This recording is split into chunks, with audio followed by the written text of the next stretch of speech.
Welcome to Coffee with Karl, where thoughtful conversation meets strong coffee. I'm your host, Karl Meneghella, coming to you from PSBU Buddhist University here in Phnom Penh, Cambodia. This show is about ideas, big and small. Ideas to get you thinking.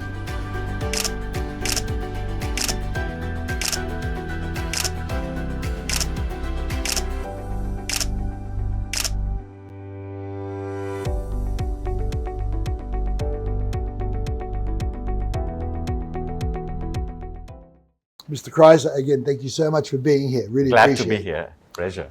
So how have you been? Nice. I had a good night's sleep Good. and rest, and I'm full to go. Very good. Well, we're both here doing the international workshop at PSBU, and your topic was? Essential organization skill, right?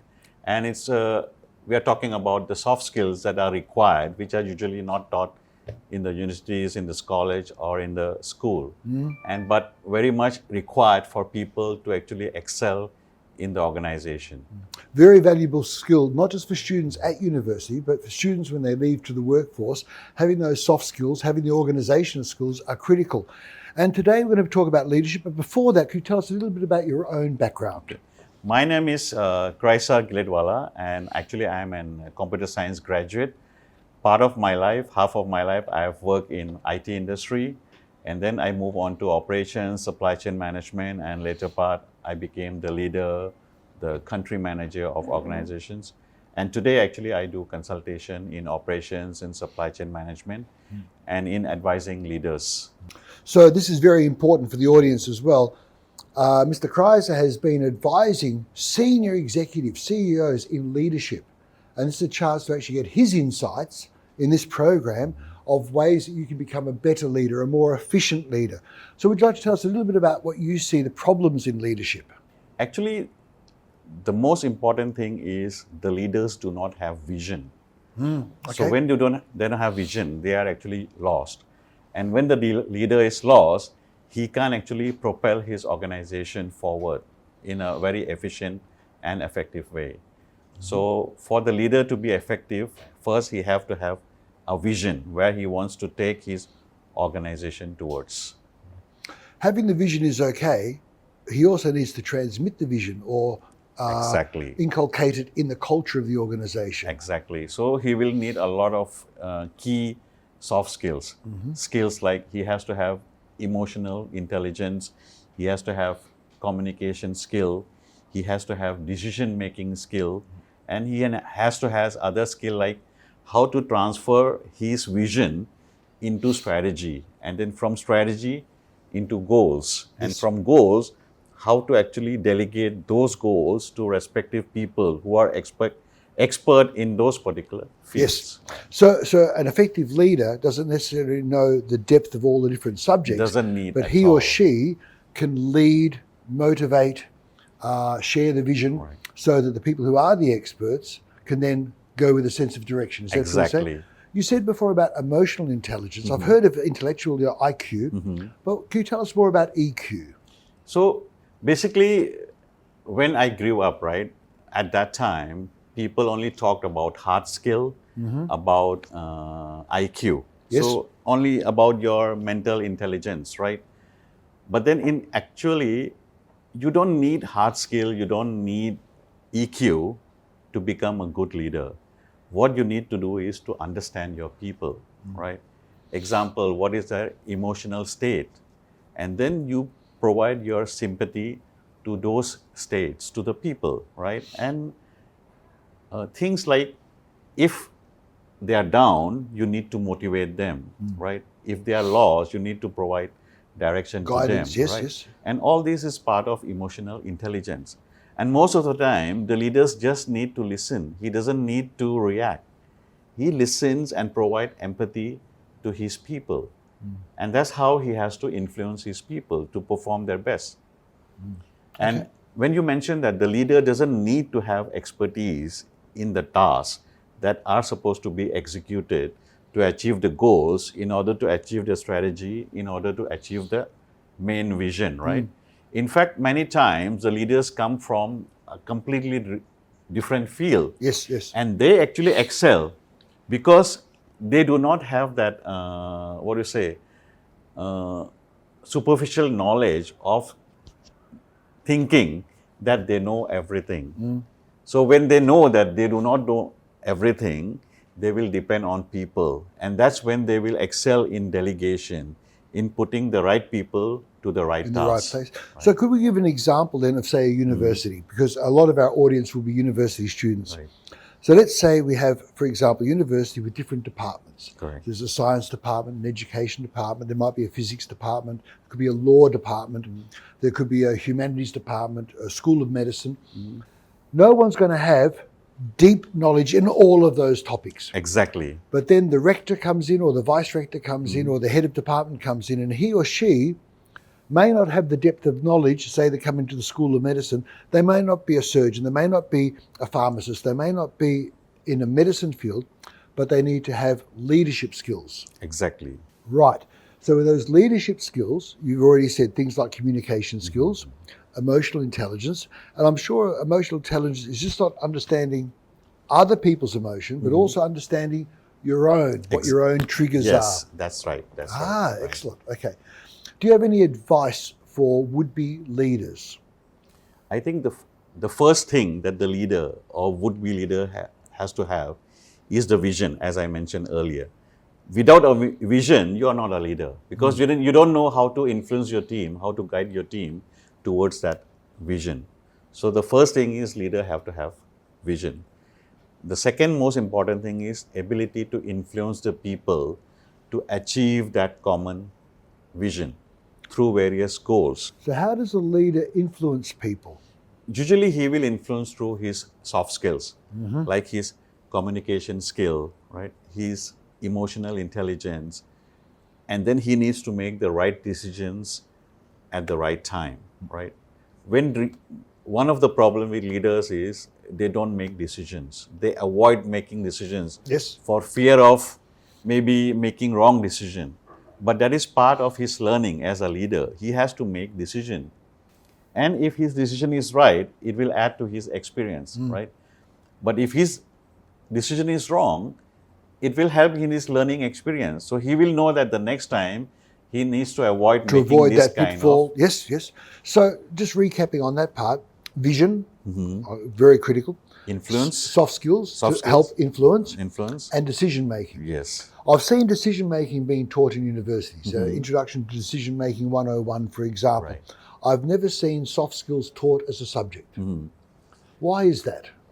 Because actually soft skills is adapted to each individual, right?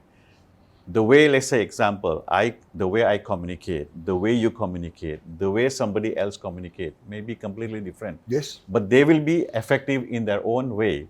Some people are comfortable communicating face to face. Some people are comfortable communicating indirectly. So that's why we call them as soft skill. And there is no right or wrong, even for the same person. Like, so let's say, in a normal situation, I talk normally, right? But in a situation of crisis, I may have to actually become commanding, right? Yeah. Be more direct, be more forceful in my communication, because it's the need of the time. When that time is taken away, we come back to the normal time, my communication style will come back to normal. Yeah. Right. I think there's a deficit now with when I say young children, I'm talking 15 to 30, 25, doesn't matter the age, but that young adult. I think one of the deficits now is the lack of ability to do face-to-face interactions. Yes. Everything is texting. Correct. Not even emails. They're using codified expressions like BRB, be right back, whatever. And that's okay. I think there's a pitfall or a risk there is that when you've written it, it's permanent. It's there forever. Additional to that is you don't have the advantage of all the body language. When we're talking together, I can see your facial expression, your tone of voice, how you're sitting, for example. And I know that many, many young adults, if they have to, for example, phone for car insurance, or they're phoning the bank to say, look, I'm late in my payment, or they're trying to negotiate why they're late on a bill, for example, a power bill or something. I know that they want to avoid that face-to-face interaction because they feel nervous. Is there any way they can become better at that kind of communication skill? I mean, is it just practice, or what can they do? Actually, they can start with their personal life, right? Maybe joining a club. Let's say if they're active in a sports, join a sports club, because that will give them opportunity to interact with I call the word interacting with warm bodies, right? Yes. Instead of I like playing that. games online, you actually play games with people physically. So you start to interact with warm bodies. Then slowly you will pick up all those skills. Yes, right? yeah. I like that, but that's a hint for people out there as well. When you're playing a multi-person game, you're in your room, for example, and you're isolated, and you're not really communicating. But if you're playing, for example, soccer or tennis or any sport or chess, it doesn't have to be a physical sport; it can be a mental sport. Correct. But I think the advantage there is you're communicating, and as Mr. Kreiser said, you're communicating with warm bodies. You're communicating with, and the risk is less because they're like-minded. If you're in a soccer team, everyone is there to play the soccer. So it means you can develop your communication skills with less risk. Yes. I like that. That's a great hint for students. Actually, even among friends, like you can start practicing your leadership skill. Maybe if you join a friend circle or you have a group of friends, right? You try to observe who is, because there will be one leader who will be directing, who will be guiding. The alpha person. Right, alpha person. So you observe him. Maybe if he's a good role model, you observe him, see how he acts as a leader, how he motivates the team, how he motivates his friends, how he influences his friends for a common goal, right? And that slowly you can take up that leadership role within your friend circle. Then you can move on to other private clubs atmosphere. Then you can go maybe for public speaking, right? Initially, you will feel nervous in public speaking, but as a leader, you need to actually do public speaking. Absolutely. Right? You cannot avoid that. So from nervousness, you'll start to become more confident, right? And then it will become natural. Like for me, my first time when I had to give a lecture, I was very nervous. My whole body was shaking. Yes, right? yes. And I was not able to sleep properly because I was tense. How will I do? How will I perform? But once I did the first one, then the second one became easier. Yes. The third one became more easier. And today it's like a natural thing for me. I don't even worry about giving lectures. I've seen your lectures, Right. and I see all the students engaged. I see you engaged because it's not just sitting at a desk with a microphone, blah, blah, blah. You're actually in there talking with them, not talking to them, encouraging debate, encouraging questions, encouraging comments. You said before about public speaking. I just want to elaborate on this. It doesn't mean you have to speak to unknown people. Even speaking to your classmates doing a presentation is public speaking. Exactly. You're speaking to other warm bodies, to people. And the more you have an opportunity for that, the more experienced you become. Correct. In turn, the more comfortable you become. Could we talk about different leadership styles? I've heard about charismatic leaders, for example, dictatorial. What kind of leaders have you come across? So the first one, which was popular in the past, is the autocratic kind of leadership. Okay, So it's autocratic. Autocratic is like dictatorial. Yes. So I order you to do something and you just do it without question. So that was popular in the past, right? Then we moved. Could we elaborate on that? So autocratic, we could maybe equate that to the military. It could be military. So the general it could be orders. Political. Yep. Even in the family, let's say the father figure could be Autocratic. autocratic. I see. Okay. So I know in the military, for example, you salute the uniform, Right. not necessarily the person. Exactly. So you've got an order and Yes. you need to obey the order. Right. But I like that insight into autocratic. It might be in the family, for example. It Right. might be a matriarchal family where Correct. mum is the boss, Yes. or it might be a patriarchal Exactly. family where dad is the boss. I like that. So that's the autocratic, means they're ordering. Ordering. How do they enforce the orders? So basically, in those kind of culture, there is a acceptance of hierarchy. So they already accept that, okay, if this person is the leader, my duty is just to follow the order, right? So this was very popular in the past, where hierarchy was very much respected. Even in many of the Asian cultures today, still we have that kind of hierarchy. We respect leaders, whether they have been appointed or they were there by chance or they were present at the right place at the right time. So Yes. whatever the factor, because of the hierarchy, we respect that leadership, that authority, right? So that's the autocratic. Autocratic. So autocratic leaders. And also, I need to expand more. Autocratic doesn't mean that it's good. Actually, any kind of leadership doesn't mean that it is good or bad by itself. Sometimes the situation may command those kind of characteristics of leadership. And sometimes the leader may display multiple kinds of characteristics of leadership, which I will explain more in detail later.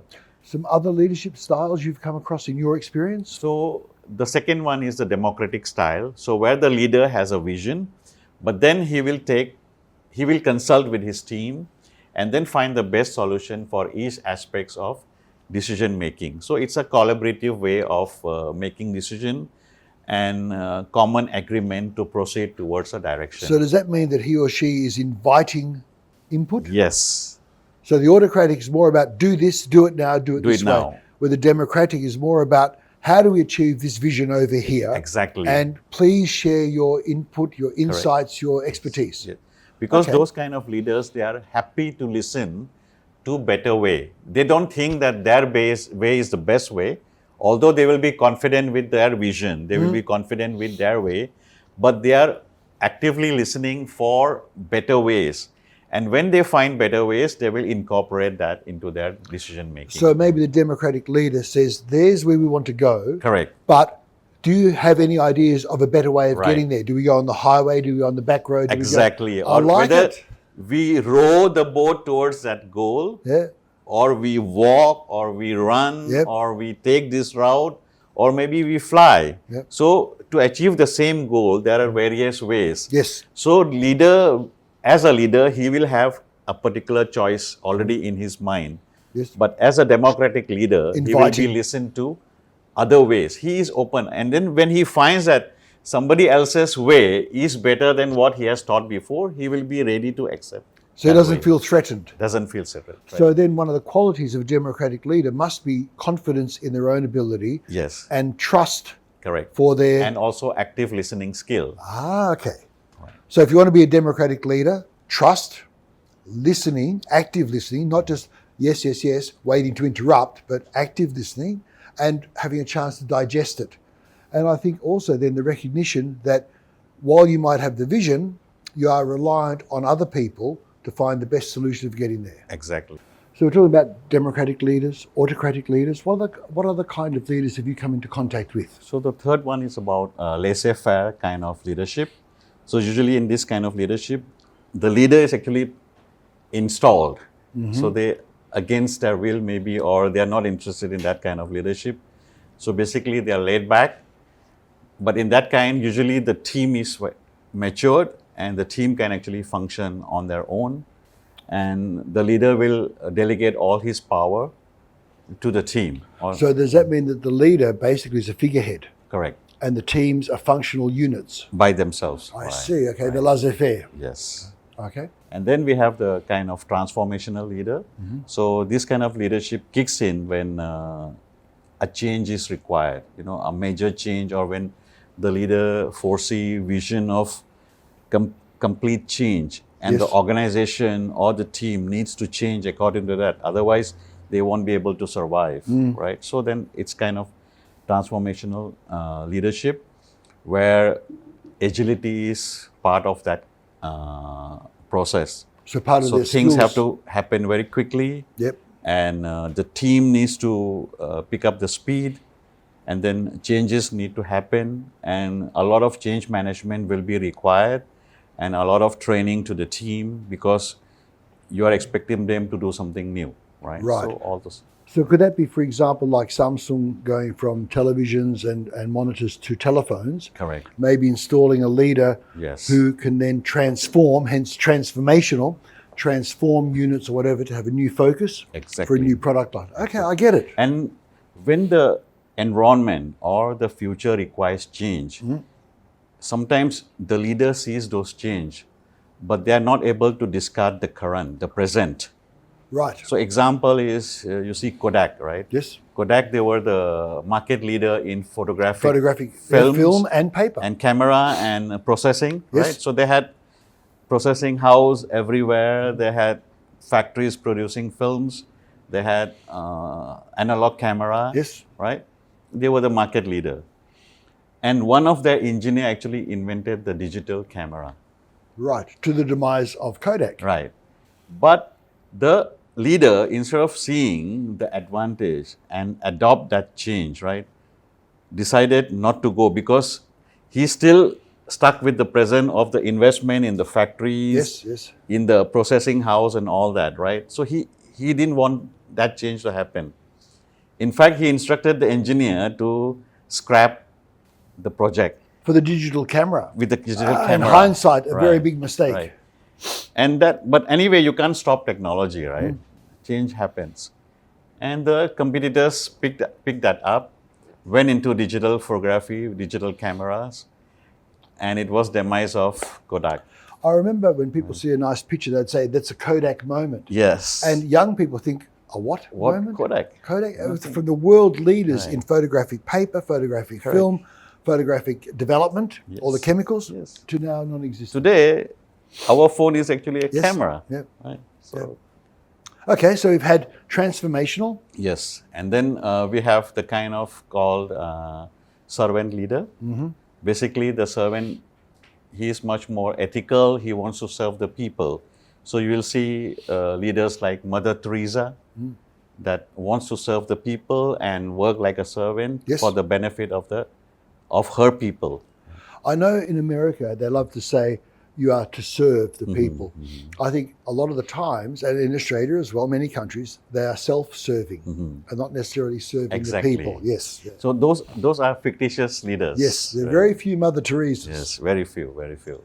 So we've talked about different types of leadership: autocratic, democratic, laissez-faire, transformational, servant leaders.